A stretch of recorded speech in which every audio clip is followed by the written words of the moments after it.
We've got a ton of things to do as musicians, and no one's telling us how to organize our time. If we don't come up with a plan, we're going to be lost and get nothing done. Let's talk about it. My name is Paul Gavin. I have been making my entire living as a freelance musician for 2 years, 11 months, and 3 days, and I want to give you my quick thoughts on how to organize your time as a musician. When I first graduated school, the freedom just felt amazing. I was able to do anything I wanted with my time. Eventually, the freedom became a problem. I would go days once in a while where I would know that I practiced and I would know that I answered some emails, but it would feel like I hadn't accomplished anything that was advancing my career. As my responsibilities multiplied, answering emails and text messages, communicating with band members, making sure I had music that I needed to learn, it just became overwhelming managing all of it. There would also be times where I would discover, hey, I've got 36 minutes, I want to use this time effectively. And then I would spend half of those 36 minutes trying to figure out what I was going to do with that time. This is all tomfoolery, I tell you.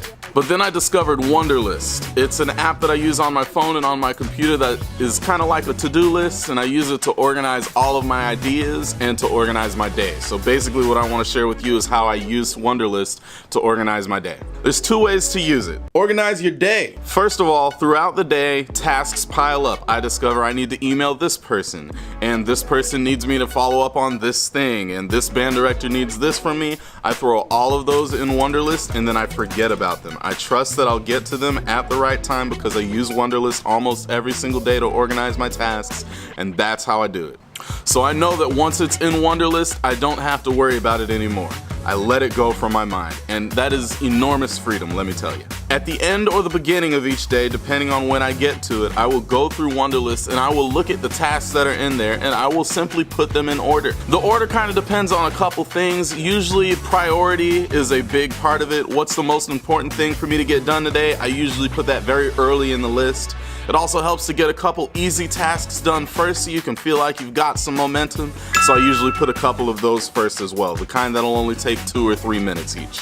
Often I'll give myself a time limit for when a task needs to get done. I will say, okay, Paul, you've got 3 minutes to do that. And I'll put it right next to the task in Wunderlist. It looks like this. And then I set a timer, and setting that timer does a couple things. First, I try to overestimate the timer by just a little teeny bit to give myself a little bit of a buffer for some room in case interruptions happen, which we're about to talk about in a minute because interruptions always happen. Once I have that timer going, it gives me a sense of urgency to get the task done because I know I've only got a limited time to do it.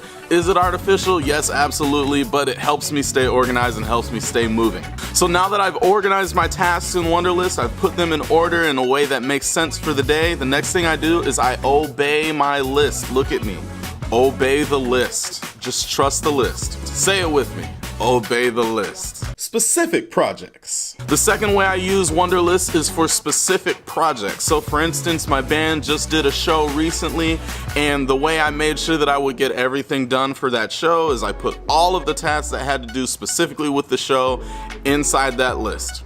I sat down and brainstormed everything that I thought would need to be done to make sure that our show was successful. I didn't spend too much time thinking about what order the tasks need to happen. I just sat down, had a brainstorming session, and wrote everything down that might need to make that list. The cool thing about that is, again, once you put it in the list, you can forget about it. You don't have to worry about, did I forget this? Did I forget that? If you do a good brainstorming session and you get everything that needs to be in the list on the list, you have no worries except for getting those tasks done. Then once you decide to work on your project, you do the same thing that you do every day. You open up the project list, you order your tasks in the way they need to be ordered, and then you obey the list. Look at me. Do you see me? Obey the list. Interruptions. Now, as you know, no day goes the way you plan it, no matter how well you plan it. So you've got to have a procedure for how you deal with interruptions. There's 2 kinds of interruptions. There's other people and there's you. Other people. First, let's deal with other people. I've got to caution you, if you're a nice guy, kind of like I am, it's very easy to let other people's emergencies become your emergencies. And if you do that too much, you're not going to get anything done that's going to make your career better. So you've got to watch out for that. You've got to organize interruptions by important and unimportant. You ignore all of the unimportant interruptions until it's time to take care of them, and you handle the important interruptions immediately. If a family member is calling, you probably answer the phone. If you get a message from someone who's important, then yeah, you're probably going to answer that. But if it's something that can wait, you really probably need to let it wait so you can stay on task with the things you're trying to accomplish in your day. It's important to realize, like I said in my last quick thoughts, that no one knows or really cares about your schedule. Everyone is trying to accomplish their things and they're not really worried about what your things are. If you want to get your things done, you've got to defend your schedule yourself. If you're working and an email pops up on your screen, take a look at the subject. If the subject looks like it can wait, let it wait. If a text message shows up, it's okay to take a look at it, but if it looks like it's going to turn into a task, then put it in your task manager and forget about it. Phone calls are a toss-up. It depends on who is calling, so just make a good decision based on who's calling. If it can wait, you should probably let it wait and call them back. If you let it wait and they call again, that's probably a good signal that it's important, so you might want to pick that up. But if they only call once and then that's it, you might want to let it go and give them a call back. Again, you gotta look out for making sure your stuff gets done today. The other interruption is you. That's when you get distracted. You start looking at Instagram and Facebook and YouTube and Pinterest and all this other stuff and, oh man, I'm hungry, let me go get some lunch. And you just gotta tell yourself no. I'm gonna give you 4 magic words that I use to make sure that I don't let myself distract me. Are you ready? This is a distraction. Say it with me. This is a distraction. When I see something trying to pull me away from my goals, I tell myself this is a distraction, and it reminds me not to let things distract me from my goals, that what I'm doing is more important than whatever this distraction is. I've got Wunderlist linked up below. You should really check out downloading it. There's a free version and there's a paid version, and just check it out and decide what's best for you. And by the way, there's other things out there. Just look up task managers, Google that, and find whatever you think is gonna work best for you.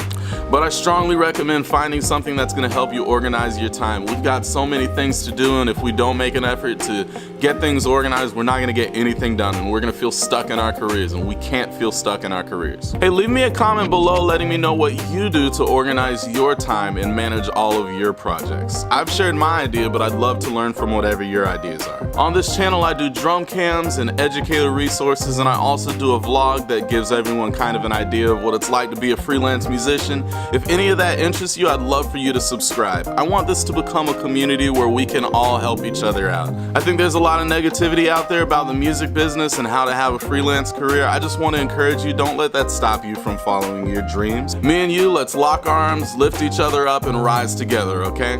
I'll see you next time.